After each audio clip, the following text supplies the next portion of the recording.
video is not showing up. Okay. All right. Good morning, everyone. My name is Teresa DeBartoleben. I'm the Drought Program Specialist here at OWEB, and thank you for joining the webinar for the IM11 Klamath Water Quality Improvements Grant Program. And before we jump in, we'll just do a quick round of introductions. I'll go ahead and start with OWEB, and Renee, I'll pass it over to you. Good morning, everyone. Renee Davis, Acquisitions and Special Programs Manager at OWEB. Thanks for joining us today. Go ahead, Heidi. Good morning, everybody. Heidi Hartman with OWEB. I will be monitoring the Q&A. If you have any questions, just raise your hand or type them in the Q&A box, I believe. Thank you. Ellen, go ahead. Good morning, everybody. I'm Ellen Ingemels. I'm Grant Support Specialist with OWEB, and I am here for tech support as long as my power stays on. Exactly. I feel like we're all in the same boat. Here's hoping. And then Tyler, go ahead. Yeah, good morning. I'm Tyler Dearman. I'm a basin coordinator for Oregon DEQ and a facilitator for the IM11 steering committee. Great. Thank you. Okay, I am going to go ahead and share my screen.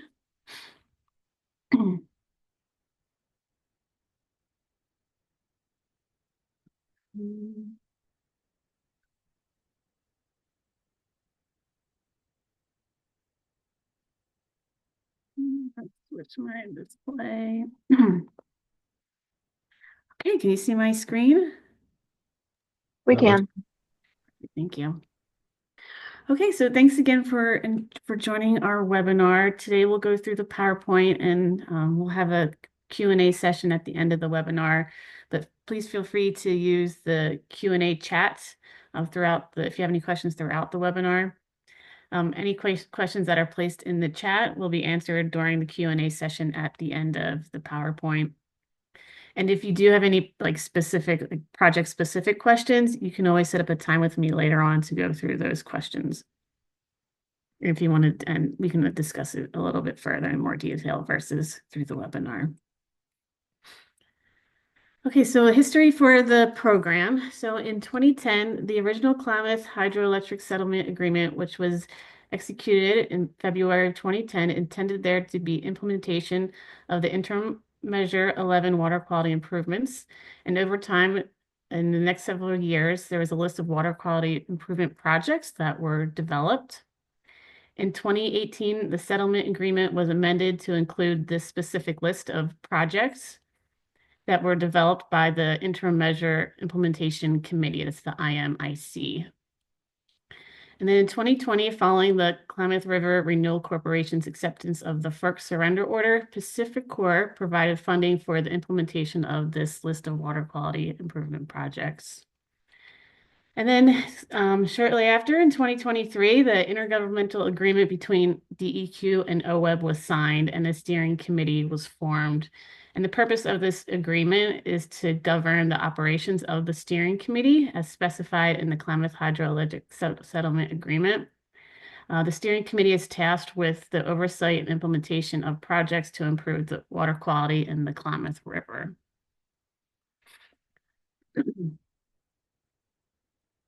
So for the program itself, currently there's about $5.7 million in funding available for projects that are related to improvements in water quality in the Klamath River. And then as stated in the intergovernmental agreement between OWEB and DEQ, the tentative plan is to have annual funding solicitations until all the funding is allocated. However, there is in consultation with the steering committee, so if there is a need to run cycles every 6 months, we have the option to do that too. But the tentative plan is for annual solicitations. Okay, so again, for the purpose of the program is to address the water quality improvements in the Klamath River and to emphasize any nutrient reduction projects that have a direct water quality benefit to the Klamath River. One thing of importance with this program is that a priority is given to projects that are upstream of Upper Klamath Lake. The projects below Upper Klamath Lake and Lost River Basin are also eligible. And again, if you have any questions about where your project's located, you can always reach out to me with any questions that you may have. All right, so our eligible applicants, it's our, typical OWEB eligible applicants are, tribes, watershed councils, soil and water conservation districts, nonprofit schools. And of note is that, a state agency and any federal agency may partner with one of these eligible entities. And so that's our typical, who we typically see apply for OWEB grants. And then what's different with this program is that for under ineligible applicants, any member or organization represented on the steering committee is not eligible. However, tribes are represented on the steering committee and they are eligible to apply for this program. So in addition to other ineligible applicants are individual persons or for-profit organizations.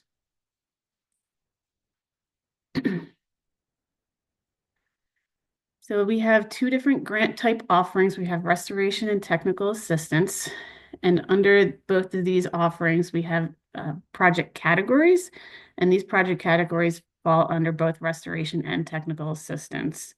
And those are natural wetland restorations, diffuse source treatment wetlands, riparian fencing and grazing management, on-farm irrigation efficiency and water management, as well as other.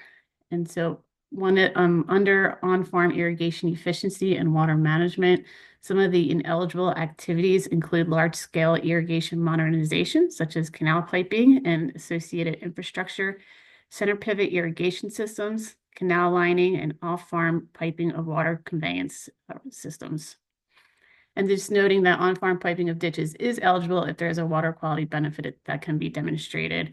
And it's really up to the applicant to show that strong connection between water quality improvement and the project itself. And if you feel like your project doesn't fit into any of those top 4 categories there, you can submit it as other. And if you can always have a conversation with me if you feel like there may be a strong connection to the water quality project that you're wanting to implement that might not fall under those categories. All right, so then we have this program is a little bit different than our typical OWEB process. It is a 2-step process where we have a pre-proposal and a full proposal. The pre-proposal process is the step that we're in now, as we'll be accepting projects, and you'll all be submitting a pre-proposal to myself, and that pre-proposal, which can be found on our website, is limited to a 2-page narrative and along with the required attachments. And then the steering committee will review these pre-proposals. And that will be done in April. And once the pre-proposals are reviewed by the steering committee, you'll be invited back to submit a full proposal. And that will occur, I want to say April 7th is the date that we will release the full proposals, whether or not you were invited back to submit a full proposal. But essentially, you just want to make sure that when you submit your application, that there's a demonstrated need and the proposed project will benefit water quality in the Klamath River and fulfill the goals of the KHSA IM11 program. So how this program is going to work, the decision pathway to funding the projects. Again, it's a little bit different than our typical OWEB process. Our first step here is we're on the dark blue here. We're in the pre-proposal section. And so the pre-proposals will be submitted via email to myself.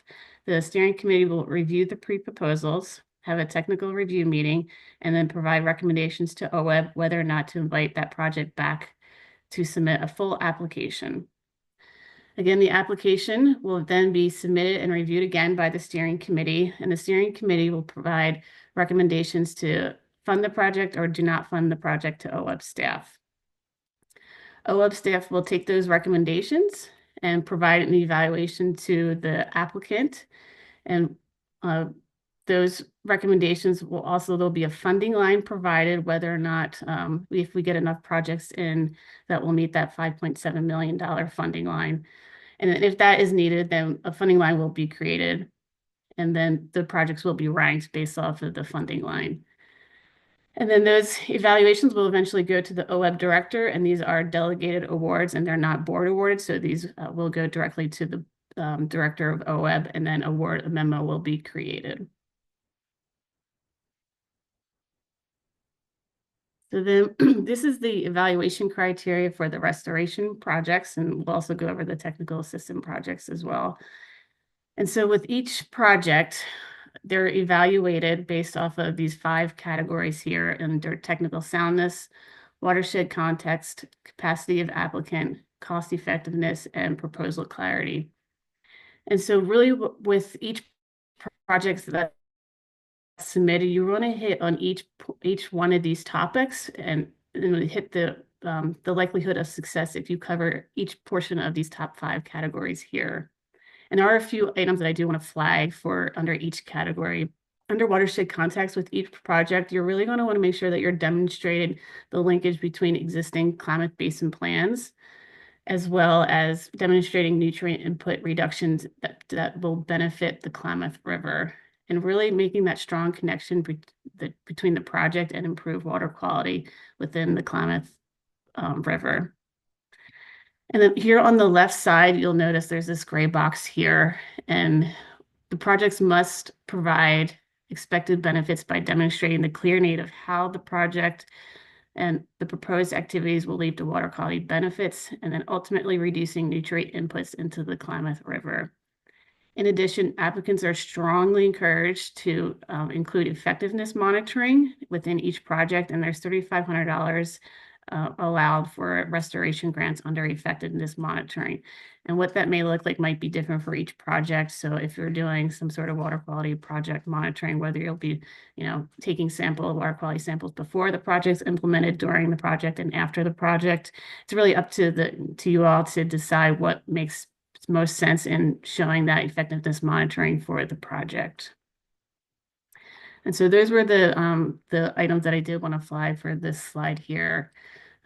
But again, just making that strong emphasis and connection between improved water quality into the Klamath Basin or into the Klamath River is what you're really looking to show with each project. Okay, technical assistance, similar to the restoration project, is making that strong connection to improved water quality. There are 4 categories here. We have the technical soundness, the capacity of the applicant, cost effectiveness, and then proposal clarity. And then again, under technical soundness is that you're just really showing and making the connection that's addressing the limited water quality factors in existing Klamath Basin plans. And then it's showing that the appropriate data will be collected to inform the designs that you'll be implementing. And then again, under the gray box over here, under technical design and engineering, just again, with your technical assistance grants is showing, the project design or engineering materials that directly leads to site-specific water quality restoration projects within a specified time frame.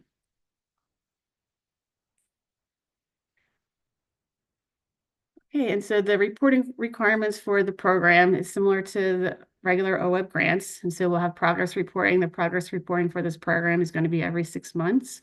And then when the project is complete, you'll have a project completion report. And then in addition to once the project is completed, we will have post-implementation status reporting probably a year out after the project is eventually completed.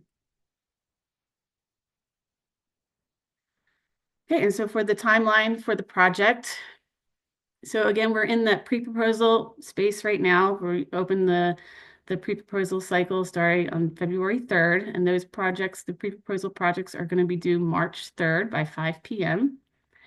The pre-proposal meeting with the steering committee will be held April 1st, and then shortly a week later, we will announce whether your project was invited back to submit a full application or if it was declined.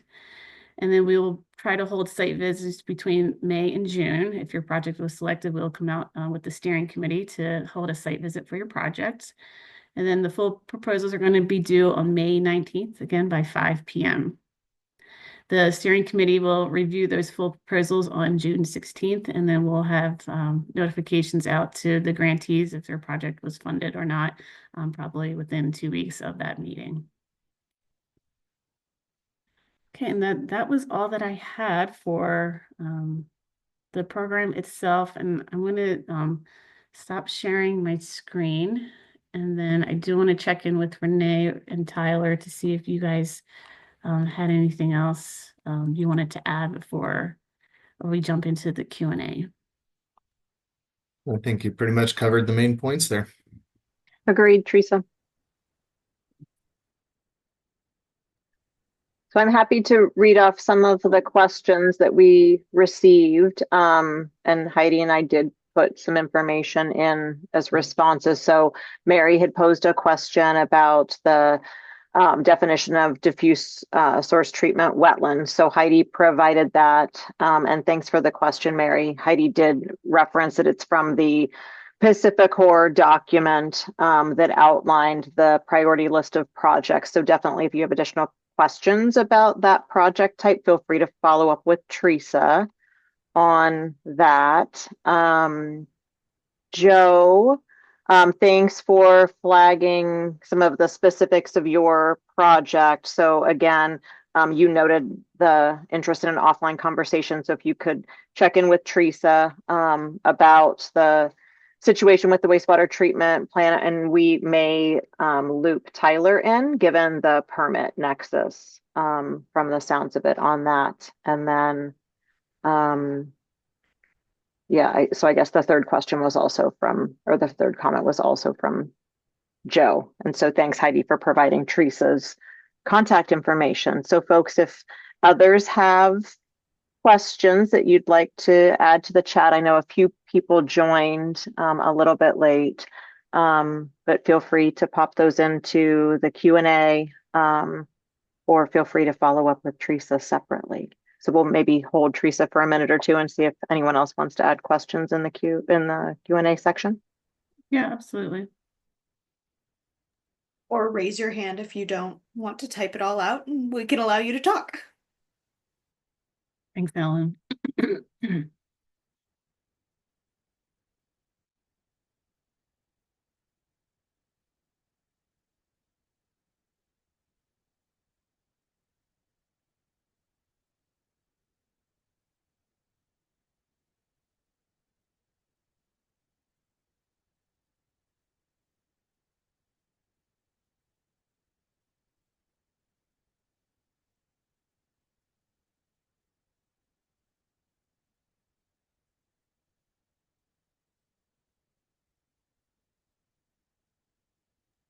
Okay, now, yep, not seeing any hands or any new typing happening in the Q&A. Okay, yeah, and Joe, please shoot me an email. I'm happy to set up a meeting and time to go through your project specific questions. Okay, well, with that, there my contact information is in the chat, and thank you, Heidi, for putting that in there. And yeah, the proposals are due March 3rd. So if you have any questions between now and then, feel free to reach out. Okay, thanks everyone. Have a good rest of your day.